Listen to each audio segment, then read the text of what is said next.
السلام عليكم. علي عزت بيكوفيتش madaxweynihii Bosniya ee Islaamka ahaa hore ayaynu soo qaadanay taariikhdiisa waxaana aynu xusnay in uu qoray mid ka mid ah buugaagta ugu mudan ee Islaamka laga qoray oo la yiraahdo al-Islaam bayna sharqi wal qarb yani Islaamka iyo loolanka bariga iyo galbeedka warasmaaniyada iyo shuuciyada ee buugaas oo aan helay oo aan akhriyay xogo badan oo muhiim ah oo xambaarsan yahay ayaynu soo qaadanaynaa qaybtoodii hore qaybtooda horena waxa uu si gaar ah uga hadlayaa qadiyadda abuuritaanka aadamaha aragtida Darwin keenay iyo qaabka kaliya ee aadamuhu ay ku heli karaan cadaalad iyo sinaan iyo walaaltinimo waxaana uu ka soo sheekeynayaa Cali Ciise Begovic marka hore taariikh yar oo kooban oo badnayn isaga oo leh Bosniya ayay ku soo duuleen Serbiyaanku iyaga oo ciidan si walba u habaysan oo awoodaha gaaladu dabada ka riixayaan wata Bosniya oo muslimiin ahayna ay yihiin shacbaan ciidan lahayn ee kooxo yaryar oo hub khafiif ah sita dagaalamayaan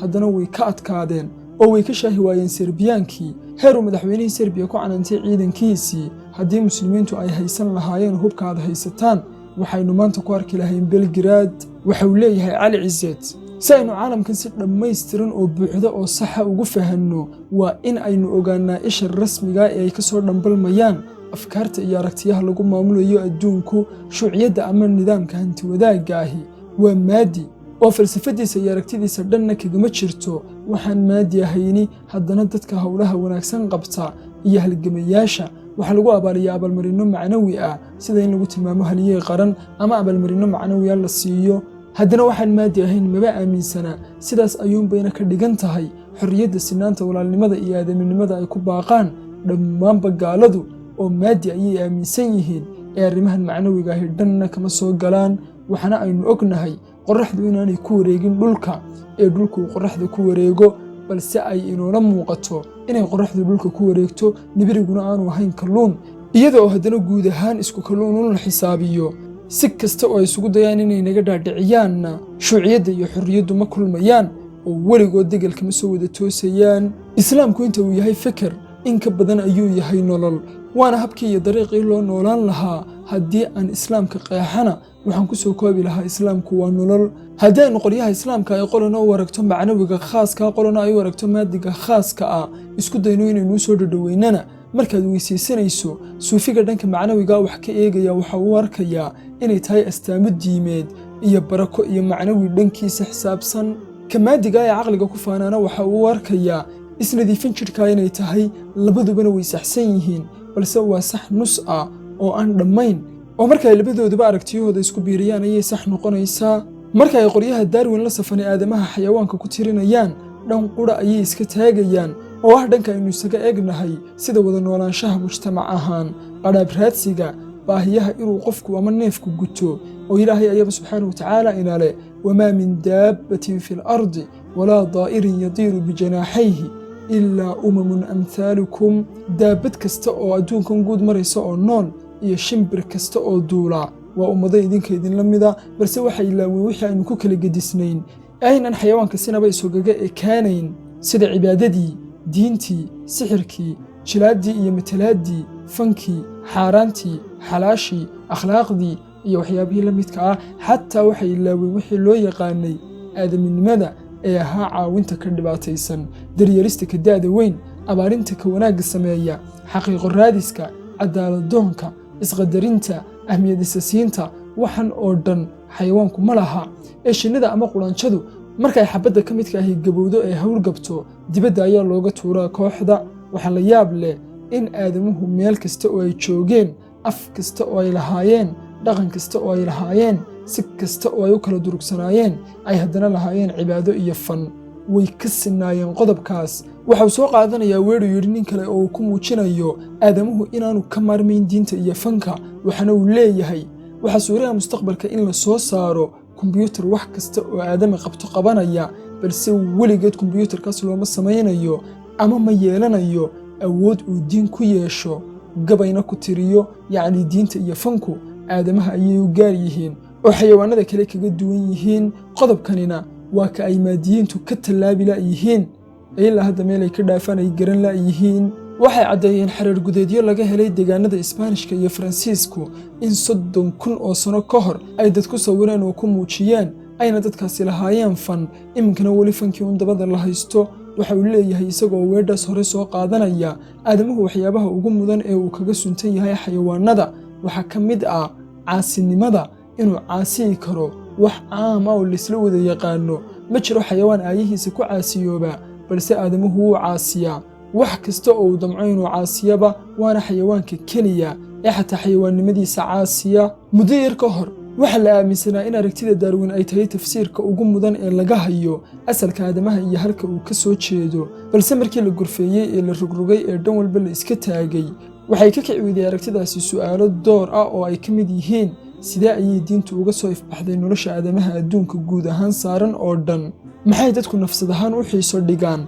ama kaaftoomid iyo qanaaco u dareemi waayaan marka ay maadi ahaan ay wax walba hantaan ee helaan ee noloshu albaabada raaxada u furto ee sidii hore ee hanyaraanta ahayd ay ka hodmaan ee hantiilayaal noqdaan. maxay isdilka iyo xaaladaha xanuunada nafsiga ahi ula kordhaan aadamaha mar kasta oo heerka nololeed iyo horumarku ay kor u sii kacaan oo horumar cusub la gaadho? muxuuse horumarku inoogu muujin waayey aadaminimo saayida oo soo biirtay iyo aadaminimo hor leh? waxa uu leeyahay talo suuragal ma tahay in mustaqbalka ha dhowaado ama ha dheeraado ee aynu samayno nolol, yacni waxa nool oo nafi ku jirto inaynu samayno? haa ayuu leeyahay, laakiin bishardi waa haddii aynu fahanno nolosha lafteeda waxa ay tahay, yacni nolosha lafteedu waxay tahay haddaynu fahanno ayuunbaynu qof nool samayn karnaa. aqoonta biology-gu ma aha barashada nolosha ee waa barashada noolaha oo weliba dhanka guud ahaanta laga eegayo ee aan macnawi ahaanta iyo dhanka nafsiga ah wax badan ka sheegi karin. xataa ma awoodno inaynu tafsiir dhammaystiran oo hubaal ah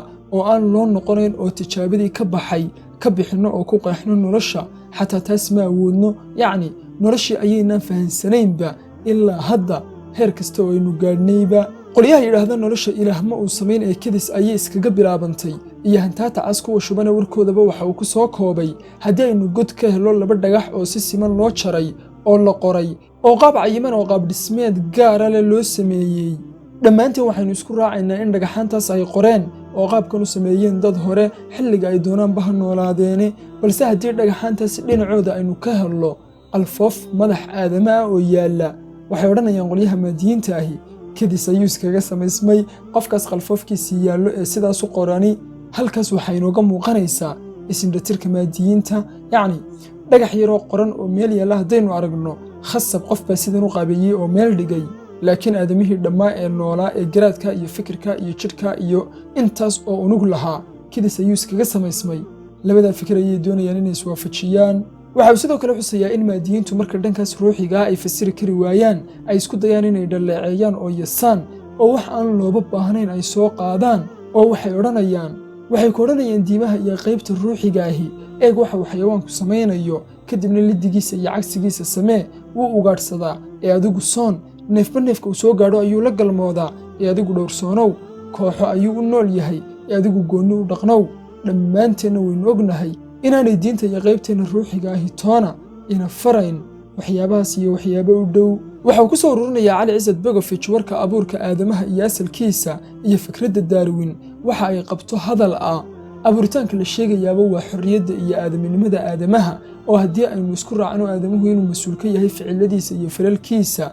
uu ku kacayo samaantooda iyo xumaantoodaba, waxaynu si daahira iyo si dadbanba u qiraynaa inuu jiro ilaah subxaanahu watacaala, ilaahaysina uu abuuray aadamaha. abuuritaanka oo qura ayayna ku imanayaan xorriyadda iyo madax bannaanidu, aadaminimada, sinaanta, cadaaladda iyo walaaltinimaduna waa dabci aadame oo akhlaaq iyo macnawi ah ee maadigu wax fasiraada uma hayo, waxaana ay ku iman kartaa uun marka uu yahay aadamuhu mid akhlaaq ku suntan. akhlaaqdana diin ayaa dhista. ilaahay ugu roonaado jannadiisa suubane waxa uu Cali Cizzat Begovic ka dhawaajiyey hadal qofkii garaad leh la dhacayo oo muujinaya insaaniyadda iyo dadnimada. waxa uu soo qaatay hadal uu yidhi filosof ka mid ahaa ragga ay ku tiirsan yihiin maadiyiinta oo la yidhaahdo Nietzsche oo yidhi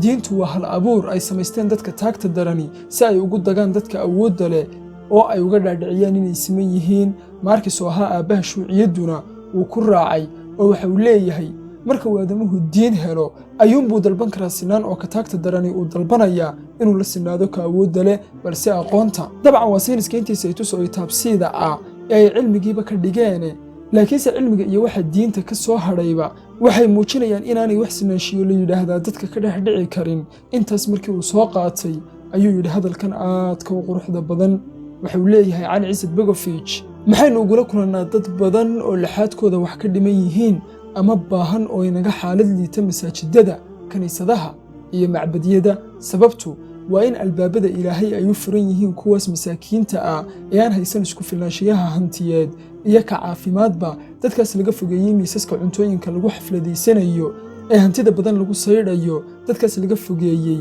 bandhigyada xafladaha ah, dadka loo yeedhanayana loogu baaqayo magacyadooda, mansabyadooda, nasabkooda iyo maalkooda iyo xirfadooda iyo aqoontooda daraaddeed ee aan dadnimadooda loogu baaqayn. qofka buka iyo ka aan aqoonta lahayn waa laga xidhanayaa albaabada warshadaha oo ma geli karaan, waxaana gelaya oo ka shaqaynaya keliya ka aqoon-yahanka ee caafimaadka qaba. balse guryaha ilaahay waxaad ku arkaysaa indhoolkii, saboolkii iyo kii laxaadka lahaa oo garabka ku haya boqor ama qof maamuus leh oo la weyneeyo. waxaana suure ahba kuwaas taagta darni ilaahay agtiisa inay ka mug weyn yihiin